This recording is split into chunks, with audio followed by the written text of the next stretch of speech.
in the cat. Well, hello and welcome to Whistleblower Heroes, everyday heroes and educators sharing the information that you need to know here on Revolution Radio. And I'm your host, Ella. What is a whistleblower? A whistleblower is a person who makes public disclosures of wrongdoing, corruption, and crime. These courageous people often suffer retaliatory actions because of their disclosures, but in the end, many of these people are often the catalyst for needed change and are eventually lauded as heroes. And I'm here to celebrate these heroes and give them a platform, because shining a light on wrongdoing wherever it occurs plays an important role in keeping society peaceful, free, and just. And I'm very honored to introduce to you our guest, Miss Kelly Donovan. She's a police whistleblower, author, business owner, and a woman I've grown to respect and admire after researching her. And I also have with me my co-host and friend, author, Mr. Donald Jeffries. Are you both here? Yep, Yes. I'm here. Oh, great. Thank you both of you for being here. And Kelly, after researching you, you're like the perfect fit for the show. You kind of embody what the show is all about. So again, thank you so much for coming on. That's great. It really is an honor.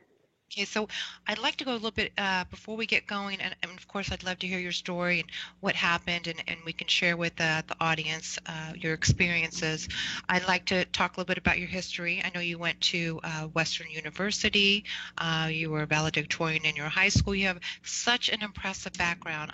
I'm just in awe of you. Thank you.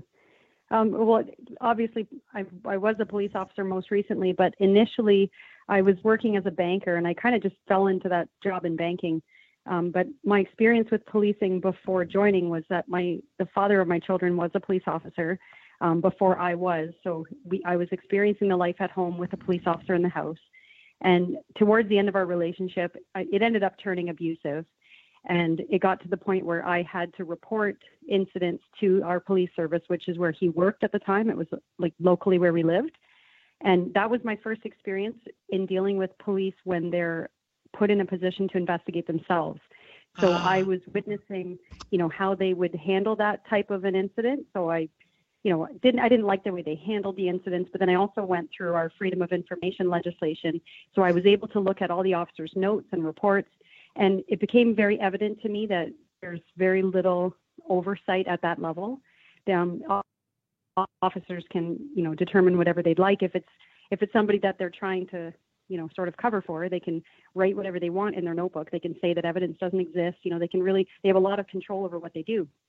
But when that happened, so that was before I decided to become a police officer. But when it happened, I was faced with a decision. I could either really push for this issue to be exposed as a citizen, or I thought, there just needs to be more people like myself that get into the profession that have good integrity. We're honest individuals, and we wouldn't do something like this. We wouldn't lie about something that happened just because we're friends with the person that's being accused.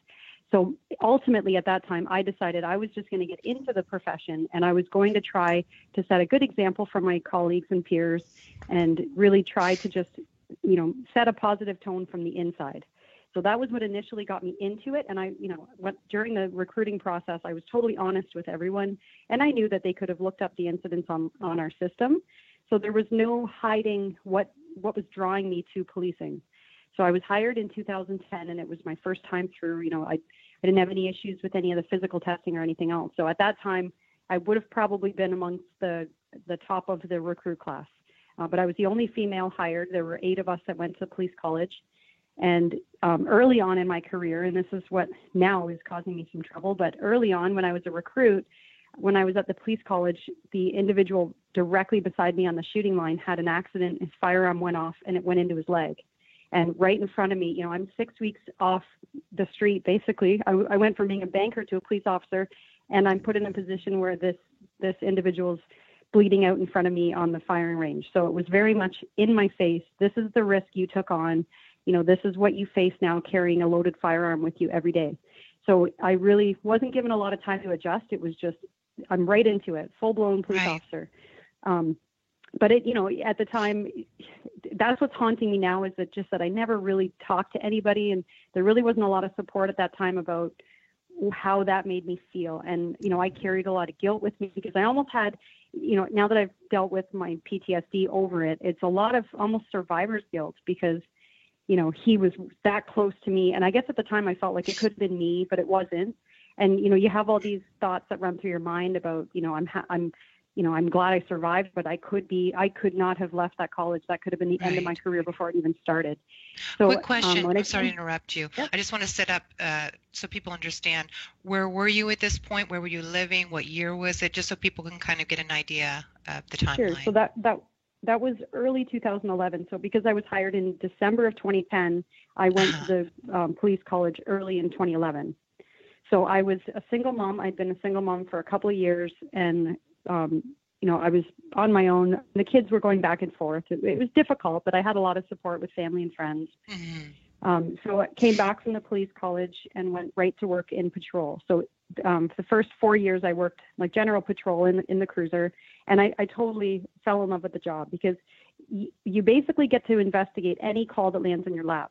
Minus the major cases that would go to the detectives, but any type of case that you encounter, whether it's just a disturbance between family members or, a very intricate fraud, you could follow it all the way through and work on it between shifts and, really put your own spin on things. So I was able to do a really good job, and I was recognized by others in the community and my peers for doing such a good job. And because I had the previous experience in banking, I really did gravitate towards the really intricate frauds. And figuring them out. But for 4 years, I just loved it. And I didn't really have any aspirations. I was just enjoying the job. And then 4 years in, I got a call really out of the blue, just saying, we want you to come up to headquarters and be a use of force instructor. So that meant I was going to be now teaching people how to use all of our firearms, our tasers, all of our use of force options plus defensive tactics. So I would be teaching the recruits when they come through, and every officer of the service would come through for their annual requalification, and I'd be running that as well. So it was a promotion. I mean, it was recognizing me ahead of my peers, and I went up to headquarters to take that job on. And for me, that's when things for me changed because I had only had the exposure to patrol at my division, and my service had 3 divisions. So now I'm up at headquarters, and I'm coming into contact with every officer at the service, and I'm seeing the way things happen at headquarters. So I just very much had my eyes open, my ears open, and I just paid a little more attention to the politics of things. So for the first thing that happened to me was literally reading a headline in a newspaper. There had been an officer that was arrested by our service. So we investigated him ourselves, and it actually was the type of incident that should have been investigated by Special Investigations Unit, which is, a higher level of oversight that would do this type of investigation. But in his case, it was done in-house. So immediately, I've got these bells going off in my head saying we're right back to where I was before I was a police officer. We're letting police investigate each other. And, how can you eliminate any chance of there being a bias, whether it's implicit or otherwise, when everybody knows each other? Mm-hmm. So I paid a little bit more attention to that case as it went along. But in the end, he was acquitted, and he wasn't only acquitted. The newspaper said he was emphatically acquitted by a judge, and that was after a full 8-day criminal trial. So I connected with that officer just to say, do you mind telling me a little bit about your case?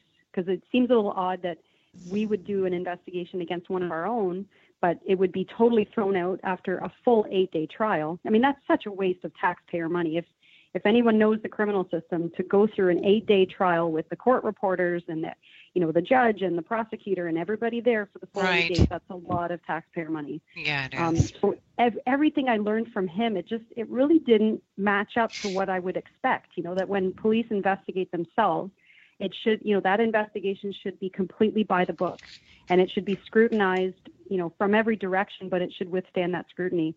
So in his case, there were conflicts of interest in who they appointed to do the investigation. And as the trial had gone on, there were things that came up that were basically just ignored so they could proceed with the trial. If it was a civilian, that trial would have ended much sooner than the 8 days. There were just a lot of things that didn't match up. But then there was another case, very similar. There was another officer arrested. And, the nail in the coffin for me when I said, there's something up here and I want to get to the bottom of it, was that something had come to my attention that I had a duty to report. It was something that involved one of our members, but it came to my attention. I was given some evidence. I took it to my supervisor to say, I know this is going on. We need to do something about this, and nothing was done. So I had. What kind of evidence? Are you allowed to share that? Are you allowed to disclose any of this? It was, just generally, it was a domestic incident, but I was given enough information that if it was a call that I took on the road, I would be I would at the very least be calling this person in for an interview, but most likely I'd be arresting them because I had enough evidence that I could corroborate through independent sources that I would have arrested this individual. So I'm taking this information forward. I'm a constable that, I've been through the same training everyone else has been through. So in my mind, I'm thinking, I don't like the way this looks. They're not going to like the way this looks, but I get told we're not going to investigate this. So I was really torn on, who's making these decisions and why are we favoring some people over other people when the others are getting arrested on weak grounds and the investigation doesn't, it's rife with conflicts of interest and everything else. So I got to a point where, now that I know, because I've been going through my PTSD training, I was experiencing a moral injury because I had come into the job because I thought it was honorable and I thought people doing this job are honest and have high integrity. But I had these incidents around me that I couldn't explain because I knew enough to know that things weren't done right. But when I started looking, what is it that I can do about this? There just wasn't an avenue for me. That our provincial oversight body does not allow police officers to complain about officers at their own service. It's right there in our legislation. Sorry to interrupt Pardon you. me? Do you think this differs from the United States? Because this occurred in Canada. Do you think there's a difference? Is there much of a difference between the way Canada and in the U.S. Conduct? It's hard to say. Yeah. I would say from a culture perspective, I would say it's probably exactly the same. From a legal perspective, it does seem like the United States have more in place with regard to things like inspector generals who have power to do independent investigations. In Ontario policing, it's very much, we leave a lot up to the service itself. We put a lot of trust back in our police chiefs to do things right within their own services. Right. But we don't put any guidelines on how that is to be done, and we don't add a layer of oversight over that internal business. So I do think we're a little bit naive in Canada because we still want to think that everything's done right. And when someone like me decides to speak up and say it's not being done right, you would face the same reprimand from your peers that you would in the States, because the culture is, you might not like the way things are being done, but you keep your mouth shut. You don't talk about it, because someone's going to get in trouble with what you're going to tell us, and we just don't do that to each other. So it's the same culture in the sense that, I knew I would be upsetting some people when I did that, and I knew some other people aren't going to be happy about it, but I still felt like it was the right thing to do. What were you thinking in your head? Like, were you on the fence at all, or what? Can you just tell me what your thoughts were exactly when you were seeing what was going on and you were ready to talk about it, or you felt like it needed to be disclosed? Yeah, I felt like, it's a somewhat small community. I thought there must be relationships within the service that I don't know about. Some people might be friends with others, and then there might be some people who have a vendetta against others. I know with some people, it's a lot about, if someone might be similar rank and you think they might be a threat to you down the road and you see an opportunity to eliminate them, then you would take that opportunity. That's kind of what I was seeing. I was seeing people being appointed to do these investigations who are equal rank to the person they're arresting. And to me, I see that as, well, now you've eliminated competition for any promotions down the road, because you're a sergeant and you've taken out another sergeant. So now you're going to be, at the top of the heap when it comes time to be promoted to staff sergeant. So it's almost giving someone a competitive edge by saying, I'm going to put you in charge of this internal investigation where you could ultimately eliminate that colleague. That's kind of my take on it. Was we just needed to have another layer of oversight, another set of eyes who could be independent and impartial, who could look at something and say, yes, this person committed an offense, or no, they did not. Whether it was, like, I kind of started thinking maybe we can develop policy where it's the provincial prosecutor who would evaluate every case where there's an allegation made against a member. I really was looking at it from a policy perspective and saying there's a way to fix this, and I want to help fix it, because I was seeing the same thing happen consistently across the board. And the consistency was the inconsistency. It just wasn't happening the same every time. So I knew we needed to establish some kind of a guideline. So, I see. Initially I looked to the provincial government, but I saw there's nothing there that allows this to be addressed. So then I looked at internal policy, and our internal policy at my particular service had been changed in 2014. So that's when I looked a little deeper and realized that there's no requirement for the service to maintain this type of policy, but they just weren't allowing anyone who is a member of the service to come forward with a complaint. You had to be a member of the public if you wanted to complain about the conduct of an officer. So I was really going in circles, not finding anything that I could legitimately and lawfully do to address the problem. So ultimately, really the only thing I could come up with was that I would go to my police service board, because the board does oversee the service. They're the ones who hire the chief. I mean, it's the highest you can go before you go to the provincial government. And I went to the police services board and I presented a delegation at a meeting, which anyone is able to do. You just have to give them notice 4 days in advance and then you get on the agenda. But I went to the board and I sat for my 10 minutes and I spoke about my experiences. And I was careful to not, I only disclosed things that were told to me in private. It wasn't anything that I learned as a police officer. I didn't search through the police databases. I didn't do anything that I knew was, could be misconduct. I just shared with them what had been shared with me and what I had permission to discuss. And I told them some very specific incidents of cases where there was not a conflict of interest identified. Evidence was not put forward early on in an investigation because it would have shown that the allegations were false. And I just gave them some very specific things to say, we need to clean this up. And as soon as I finished speaking, I had these 2 women run up to me, it was at the end of the meeting, these 2 women came up. And I didn't even know who they were, but they were both reporters. I didn't realize reporters came to every single meeting because otherwise the only people in the room are just personnel from the service. They are open meetings, but it's not really well attended. But that's when the one woman was asking me questions. She said, I'm from the media. But I clearly said to her, well, I'm not allowed to speak to media, so I'm not going to give you a statement. Right. And then a week later, and I still, leaving that meeting, I thought I'm going to get called in. I thought I'm going to get sat down. And someone is going to be saying to me, how can you help us fix this problem? Because, until nobody had ever done what I did, no one had ever gone to the police service board to just expose what was happening inside. Because up until then, they've had full control over, any information from the service getting to the board, because any board report that gets presented to the board is all approved through the chief. So no one can just go rogue and give information to the board unless they do what I did and present it to them at a board meeting. I see. So I really think they didn't know how to handle me. They didn't know what to do. But I thought that once the dust settled, I thought they were going to look at everything I said to them, and they were going to try to find out, how is this happening? What can we do to prevent it from happening again? And I figured the first thing they were going to do was change policy to allow members to make complaints so that we wouldn't be going to the board anymore. But that still hasn't been done. I mean, that was 2 years ago I did my presentation, and they still haven't updated their internal policy. So at the time, I was quite naive to think that they wanted to improve. But a week later, I was brought in and sat down, and I was served all the internal affairs documentation. I was told I'm put under investigation.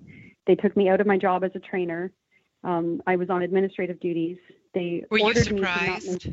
Were you surprised when they did this? I was surprised that at the level of reprimand, I was surprised because I legitimately thought that because I went straight to the board, I thought the board was going to do something to try to protect me during this time, just until we could get to the bottom of what I didn't expect them just to take my word for it. I had a 6-inch binder at home of all the evidence I was going to present to them if I was given the opportunity, but instead I just was punished. So I was surprised at that.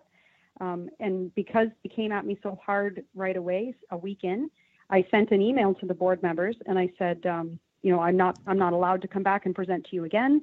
And the service is disciplining me now. And in my email, I again said, all I want to do is work with you to try to fix this issue. And I can show you all the evidence I have. I'm willing to work with you.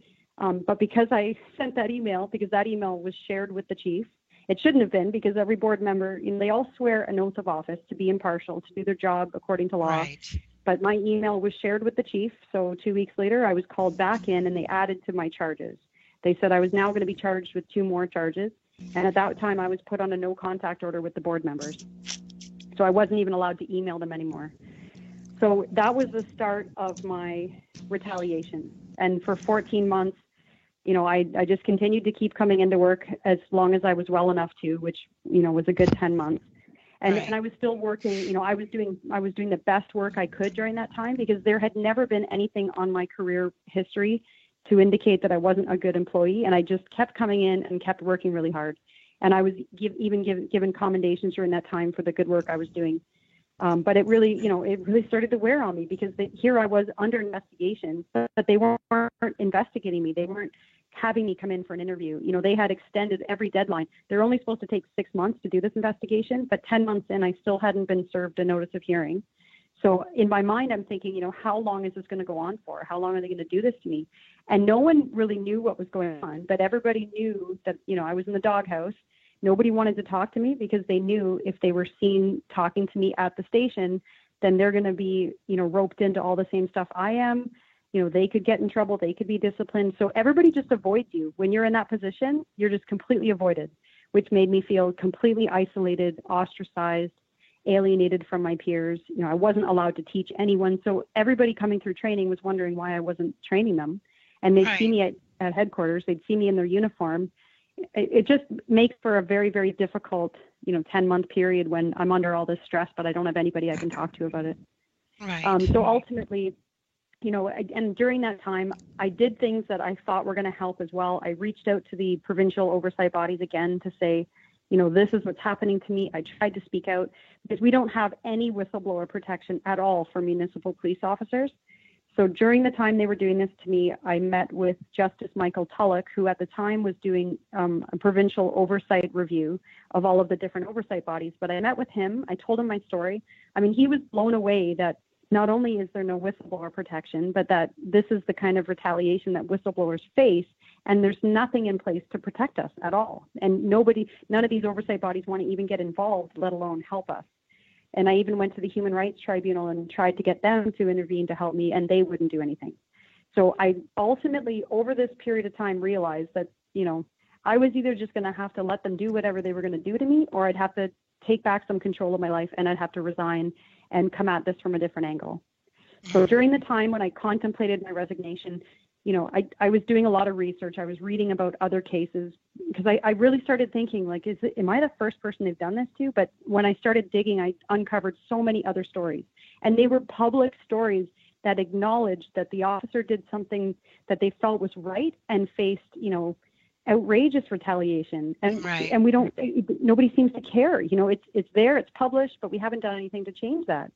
So when I compiled I started just compiling a list of these cases, which then turned into, you know, a research paper. And I didn't know, I was almost going to turn it into like a master's degree and try to do something with it. But I just thought this can't be something that just gets buried in academic papers. People need to see this, especially taxpayers, because they're going to see that this happens time and time again, that they continue to discipline whistleblowers when the ultimate issues that these whistleblowers are trying to expose are in the taxpayers' interest, in the public's interest. But we're being silenced by the people whose reputations are on the line if this happens to be true. So really, when I made the decision that I was going to resign, I, you know, took all the necessary steps to make that happen. And then once I was fully resigned, no longer bound by the Police Services Act, I then took my report and released it to the media. Mm-hmm. So I just sent it. I had been compiling a list. And when was this? What was the date? So that would have been in July, I think it was July 17th of 2017. Okay, of 2017. And so then you released your research paper, and then what happened after that? It was just, you know, I did get some attention, but not as much as I would have liked. You know, I had a lot of local attention, but beyond that, most people, you know, because aside from those that took the time to actually read my 93-page paper, most people just thought that I was, you know, someone who faced discipline and resigned just to make it all go away. And, you know, there must be some bad blood there. I must have been a bad police officer. So it was difficult to get people to realize what it was I was trying to tell them, that this was a systemic problem happening everywhere. Our legislation was preventing it from getting any better. And, you know, shortly after that, we were going through a revision of our legislation in Ontario. So we had the Police Services Act before, and we just revised it into the Safer Ontario Act. And I was hearing all this talk about the Act and how great it was. It was going to increase accountability and transparency. So I started paying a lot more attention to it. And really, I found out it still is not providing whistleblower protection. Based on the recommendations that I had given to Justice Tulloch, he had recommended that there be whistleblower protection, that there be an offense for someone taking reprimand or reprisal against someone who makes a complaint. Some of it got into the bill, but not all of it. So definitely not the whistleblower protection part of it. So when they released the bill, and I realized that was in March of 2018, I went to the Ontario legislature and presented to the committee that was reviewing the bill. And again, I told them my story and said, you still have failed to address the need for whistleblower protection, which means that what happened to me is going to continue to happen to other officers. And basically over the last, 12 months, I've been getting across Canada to speak at different conferences I'm trying to promote my business, which is just helping employers provide services to their employees so that this sort of thing doesn't happen again. So yeah, do you want to basically stop there for a minute? Yeah, because I Sure. really love what you're doing, that you started this business on ethics. And can you give the name of the company and explain quickly what it does? Because I Sure. really was moved by that, or touched by that. Well, I took the term fit for duty because, when it comes to an employment perspective and we want our employees to be fit for duty, it's always just about, are you healthy? Are you physically fit? But, I feel like I came out of a profession where I was surrounded by people who meet that description, but should not be working in any profession, let alone one where they're entrusted to enforce the law. So I put a twist on the fit for duty name, and I'm calling it the ethical standard. So now it's well beyond, you don't just have to have muscles and you don't just have to be healthy. You have to ethically be sound, and you have to keep your integrity in check in any job that you do.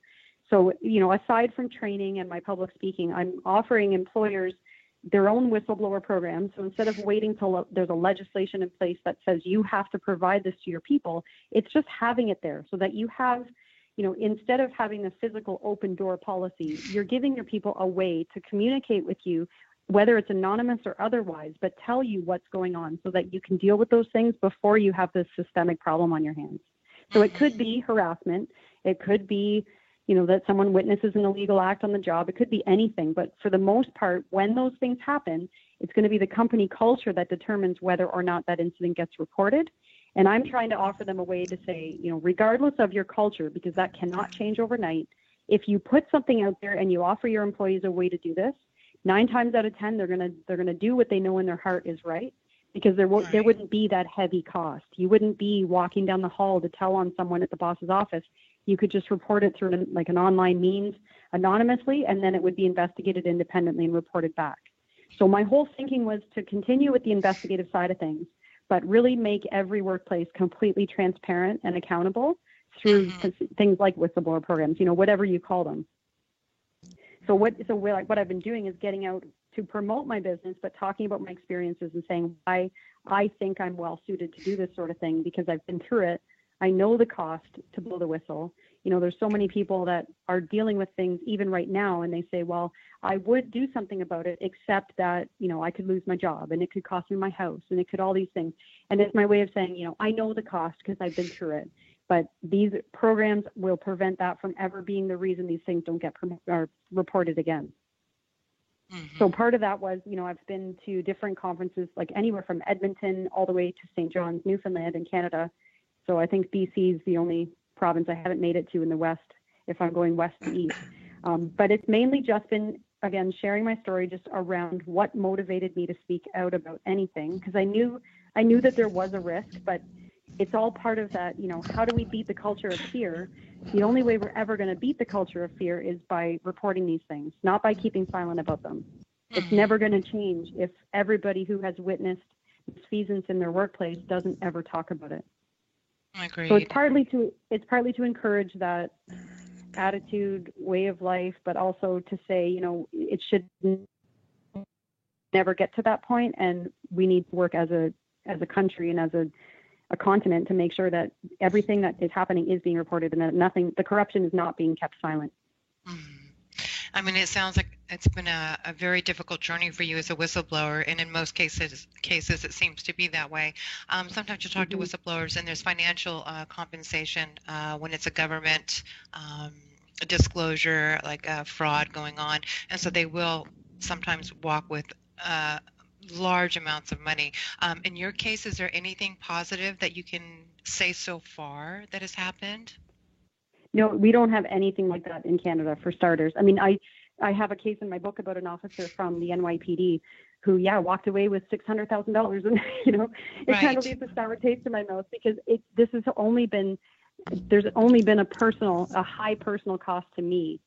I've lost my career, which was a very well-paying career. I've lost my opportunity to earn that income for the next 24 years and then retire on a very comfortable pension. I mean, and what bothers me the most is that the people whose conduct I was trying to expose are still there.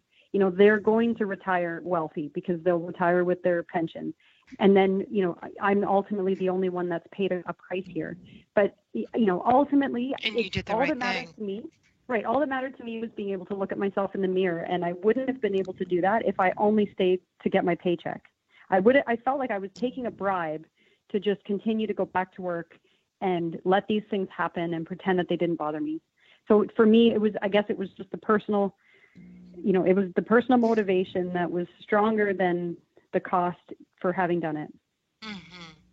Well, Donald, are you there? Do you have any questions? Sure. Well, Kelly, it's wonderful hearing your story, and I'm full of admiration for whistleblowers like you. I try to write and expose corruption myself, so hearing from someone, especially in something like law enforcement, what I'm surprised at is I write a lot about police corruption here as well, and you probably know YouTube is filled with videos of police officers in America all over the country, virtually every day. Right.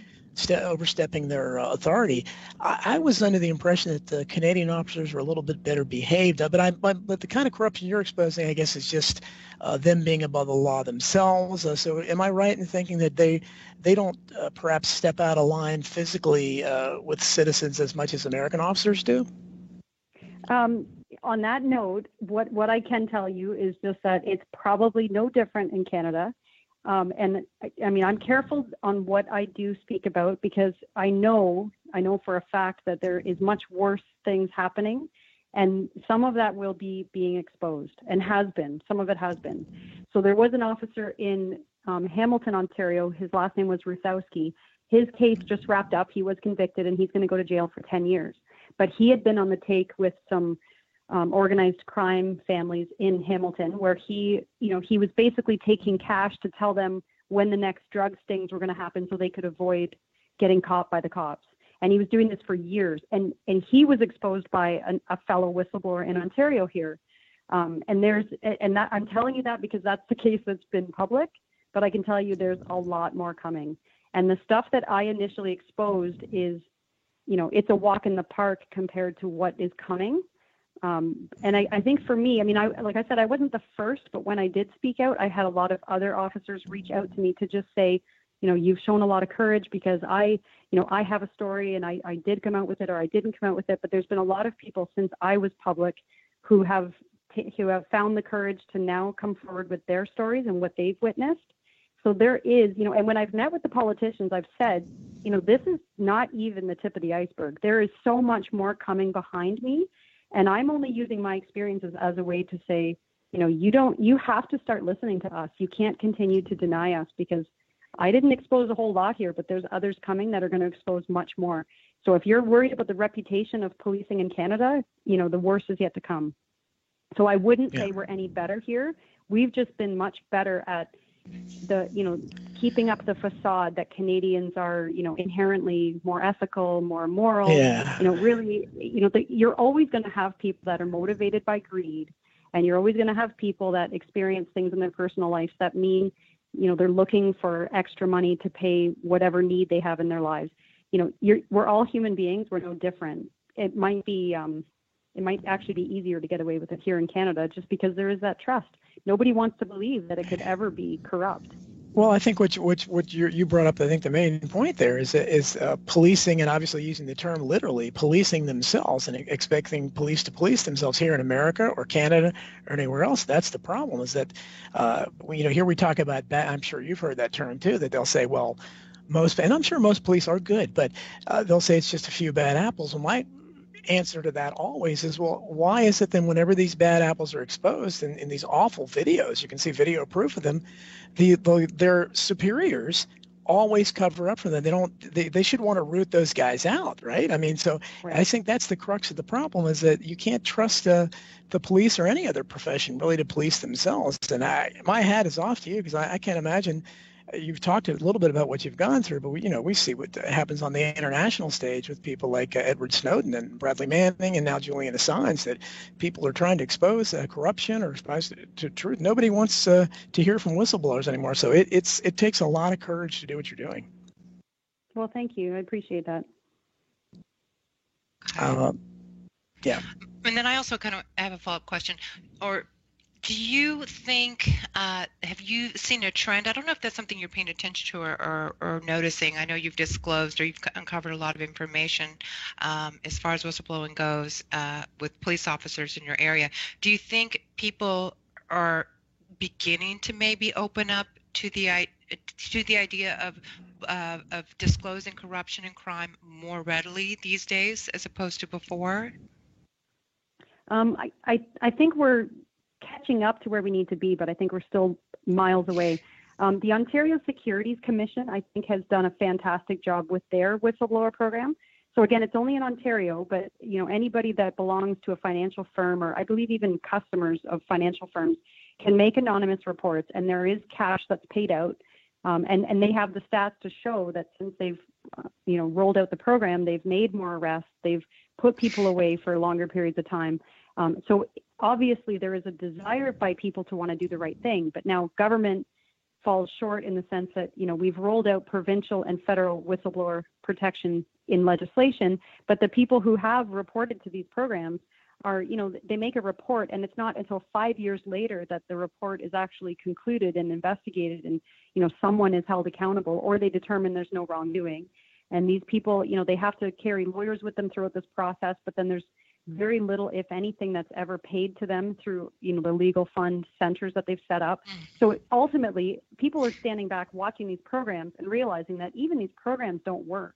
And there's still, people will still elect not to make these reports because it's just a huge personal inconvenience for anybody that decides to come forward. There's still nothing in place that really makes it easy for someone like myself to want to do the right thing. There's always going to be too high of a personal cost for most people.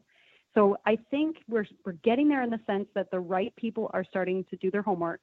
They're reading the Transparency International reports, and they're seeing that we fall short behind several other nations in the world because, we don't have these systems in place. We don't reward and celebrate our whistleblowers. We still punish them. I mean, I think the writing is on the wall. It's just a matter of enough pressure from the public, because it still is going to be very uncomfortable for any politician to be the one that changes everything. And right now, we don't have any leaders that are willing to say, this is wrong, this has to change.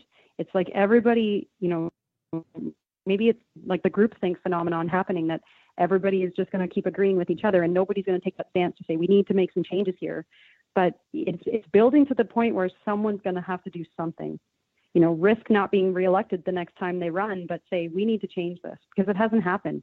I mean, we just keep seeing whistleblowers burned at the stake, and nobody seems to want to put their foot down and say, okay, enough, we can't let this happen again. Yeah, agreed. It's changing a little bit here in the States. I mean, it seems to, like, it has cycles. Like, whistleblowers will be lauded at certain points, and then they became the enemy here in the States after 9/11 occurred. They just became the outright enemy. I mean, it was just full-on war on whistleblowers at that point, but it's starting to change and shift a little bit again. That's good. Yeah. I mean, What do that's you good think, for Donald? everybody, and that's Yeah. What do you think about that, Donald?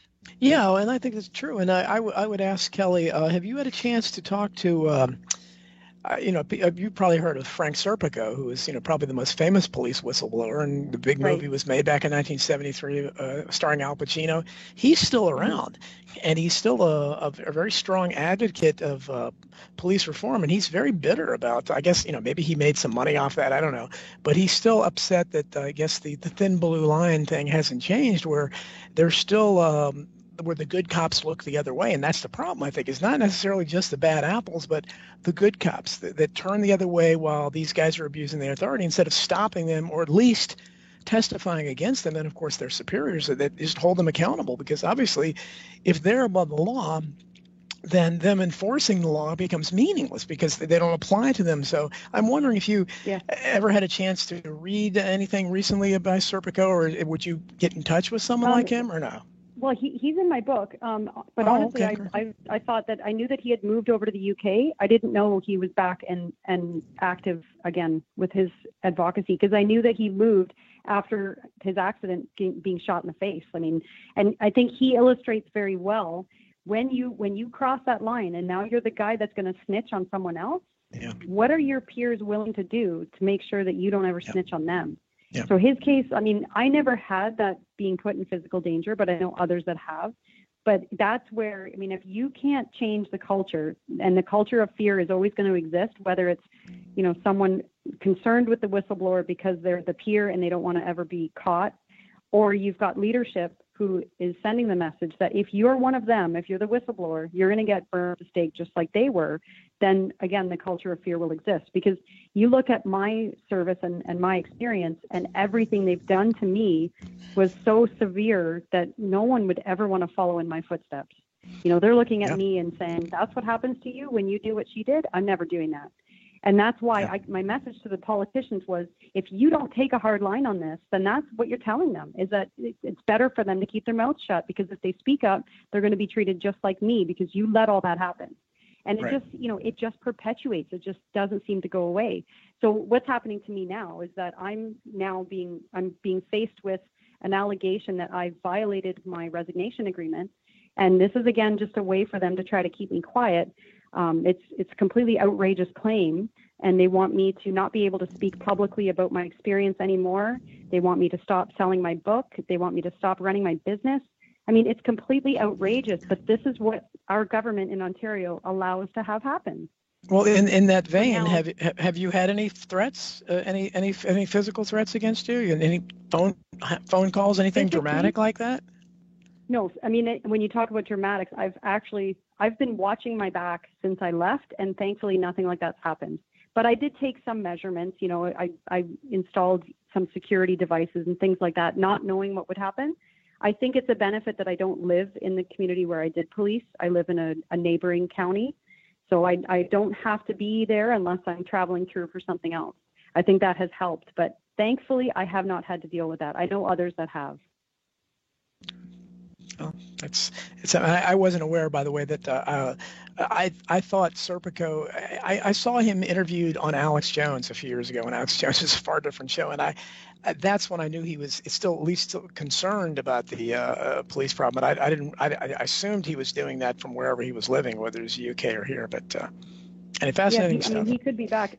Obviously, things are a lot better now than they were then for him. You know, he probably did not have any support at all. But I mean, I don't know how has changed really, in the sense that even when people hear his story, they think it's so outlandish that sort of thing isn't happening anymore. I think the general public just have a hard time believing that stuff still happens. Yeah. Yeah, and that was a huge movie, and really, even though it had a major star, major director, won all kinds of accolades, did that culture really change? I don't know that it did, really.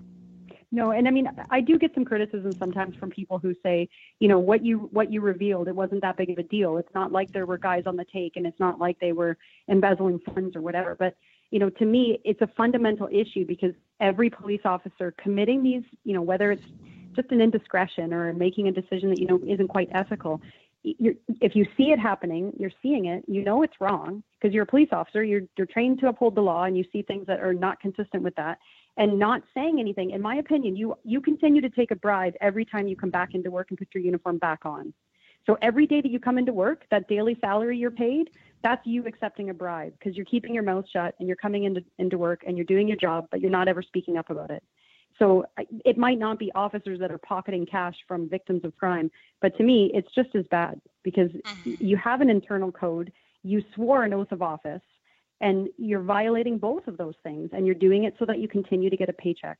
So that, to me, is the bribe. So what do you have?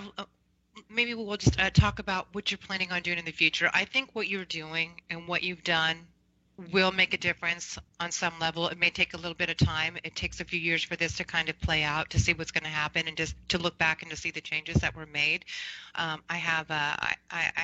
I believe that firmly. But what plans do you have in the future, or how is everything going for your family? I understand. Am I allowed to share what you told me earlier? Yeah, sure. Go ahead. And now they're coming after you, correct? They want to take you to court as well? Yeah. So, I mean, I'm having to prepare my own defense to say that it's a play on words. I have not violated my agreement. You know, that's going to drag out. Again, we're going to be tying up the Ontario Human Rights Tribunal with a hearing that's going to last day after day after day of me saying, why are we even here? This is just an attempt to silence me. Right. So now, I'm at risk of, not only I can't lose what I don't have, so I'm going to just continue. It's just going to continue to wear on me and drive me further down into the ground. So honestly, right now, I'm focused on still trying to get my business up and running. I'm looking now to try to get a bit more media attention around all of this because, I think of myself as anyone else who would be outspoken about police and be publicly critical of them. Why do they have the power to try to silence people like me? You usually get your best education when you listen to your critics and what they have to say about you. But in my case, they just want me to go away. They've never taken the time to sit down with me to talk about any of these issues to try to improve them. And they're even alleging that when I went to the Ontario legislature, I shouldn't have been speaking to the politicians about my experience. Even that was violating my agreement. I mean, they're drawing at straws here to get anything. But, it just means that it's another battle that I have to face. And you were bang on. I mean, one of the stories I talk about in my book was 2 inspectors from Montreal. And what drew me to their story was every allegation that they had made about Montreal police, when they went public with their whistleblowing, it was everything that was happening at my service. It was all about internal affairs, and it was things that, records that weren't being kept properly. It was notebooks that were disappearing because, they had information in them about a particular officer of a particular rank. But it was everything I said was happening there. And that was 2012. And it took until 2017 for their chief of police to be suspended and for the provincial government to come in and do a full investigation of their internal affairs branch. So I do, you were totally right, Ella, because I'm sitting back saying, okay, I did this in 2016. Does that mean I have to wait till 2021 and I'm going to see some things happen around there? And I'm not going to be sitting here, waiting by the door for it to happen. But I still have some faith that these things may potentially still be looked at objectively, and there might actually be an investigation into how things are done. So I'm not continuing I'm really almost running out of fight at this point because I just feel like, you get out there, you talk to people, and then nothing happens at the end of the day, and it's very frustrating.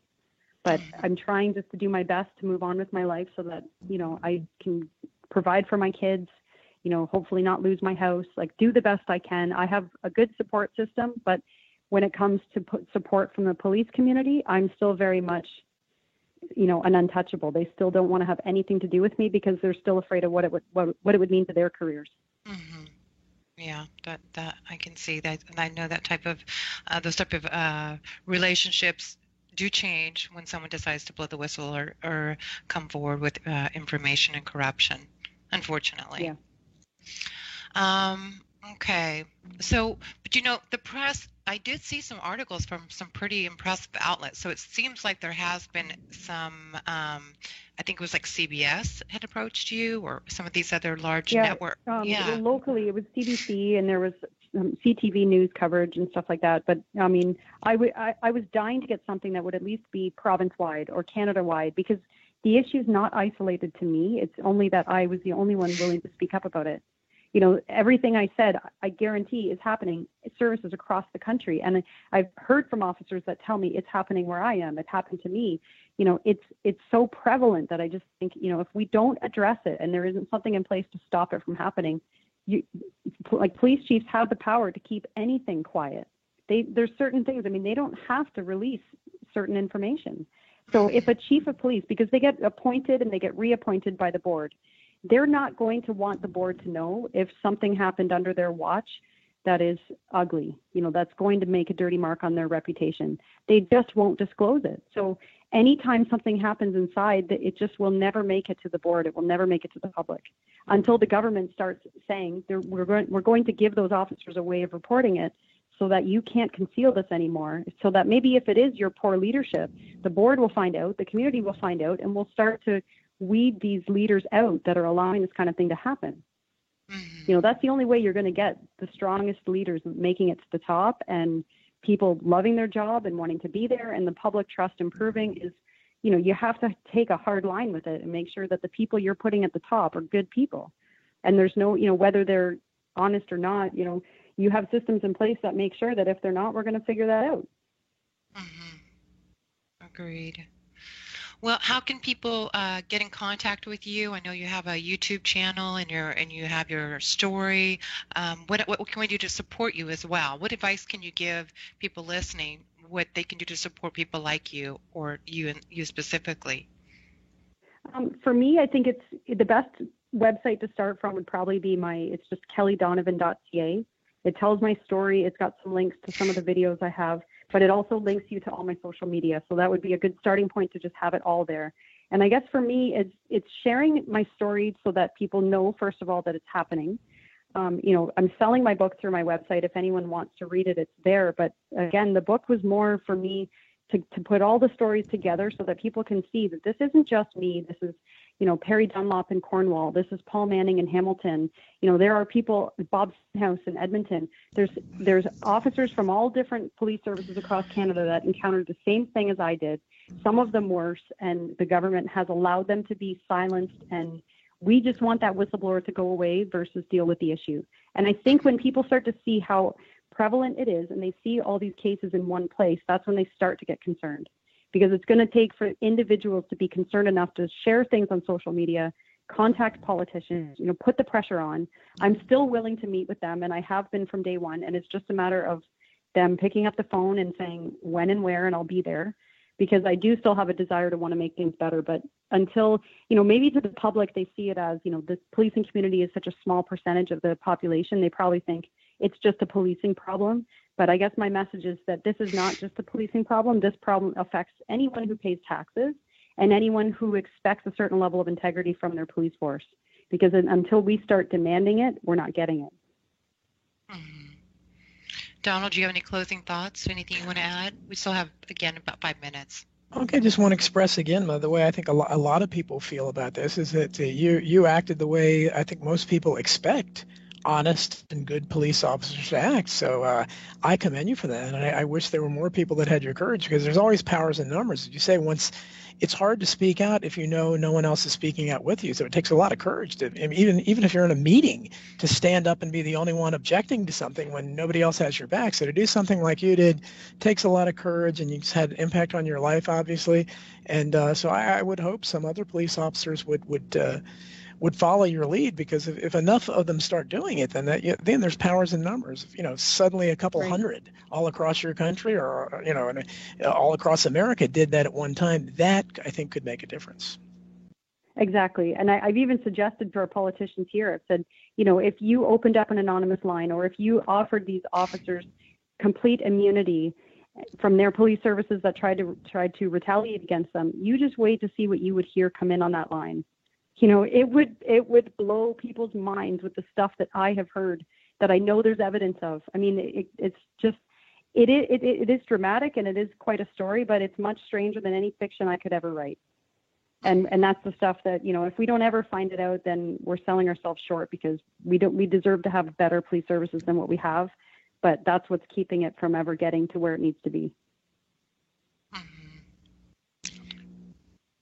Well, I just want to say thank you for coming, and you're welcome to hang up. Maybe me and Donald can chat a little bit before we go out. We just have a few more minutes, or you're welcome to stay with us. Okay, no, I'll sign off. I'll go see what the kids are up to, but thank you so much. Thank you again. Appreciate it. Bye. So how are you, Donald? Fine. No, Yeah. it's interesting. Well, I have, I don't know if you've read or not, but I've written about police. I wrote an article on my blog a few years ago called "Jolly Coppers on Parade," which was taken after the title of a Randy Newman song back in the 1970s, which was a great song, I think, kind of spoofing police culture. And I just kind of gave lots of examples of what we see. So I was a little shocked to see that in our minds, we kind of think as Canada of being more civilized in that manner. I don't know why, we just do. But yeah, most of us do. Everyone thinks so. Canada's like the nice neighbor. yeah, exactly. So you didn't think it was quite as ugly, but boy, that's human nature is human nature. Yeah. Well, she's certainly courageous. Yeah, and that she made a point that I didn't think about too often, because I don't talk to too many Canadian whistleblowers, as they don't have that financial. Sometimes they do get, especially here in the States, when they're disclosing fraud to the government, they get a percentage. So there's really not that eventual financial reward. And of course, that's not the case with every whistleblower, but it sounds like in Canada, there's just nothing like that set in place. Yeah, no, it doesn't. That's so she just and it's great to have the because it takes a lot of courage, especially if you have a good job. And it sounds like it was a good job, and she was looking forward to. That's important now with pensions being eliminated everywhere. To get a police any kind of government, usually it gives you a great pension. And I know police and firefighters and things like that have top pensions. Even considering that their salaries are a lot lower than politicians, for instance, but they still have a top tier pension because, of course, the taxpayers are footing the bill, and we're the most generous people on earth. So it takes a lot of courage to be able and principles to be able to stand up there and forego, and especially if you have kids. And a lot of people, they don't do it. Well, I have a family. I can't risk that. Exactly. And so it's a lot of courage. So my hat's off to anybody doing that, because I don't know that many of us do have that kind of courage. I've talked to a few women. Women are oftentimes whistleblowers. It seems like a good percentage of them, and they were telling me a lot of them struggle, although they couldn't stand living with it day to day, and they would be thinking about it at work. They had families, and they finally got to the point where they just couldn't take it. They had to be true to themselves. But I'm sure there's a lot of people who've considered whistleblowing, just couldn't risk it. So you're right, it takes a lot of courage. Yeah, and if you just look at history again, just look at the people that everyone knows, the Snowdens and the Bradley Mannings and Julian Assange now, where you see what happens to them, where everybody knows about them. So it's not like if someone, like an isolated example in a company or a police officer or whatever, if they're not a celebrity and a household name, then I think it's easier to go and go after them. And retaliate against them. But something like us, I mean, they're openly retaliating. With Bradley Manning was thrown in solitary confinement for giving a long sentence until he was commuted. But Snowden still can't come back to America at the threat of maybe getting executed. And Julian Assange is in exile too. And so it's just amazing to me that stuff can happen. But I guess they must have headed out to the commercial already. Just want to say, Donald, thank you so much. You can pick up his book on Amazon, Hidden History, and you have more books as well. You can listen to our interviews at whistleblowerheroes.org, and we'll talk to you guys soon. Thank you, Donald. Thank you. Good.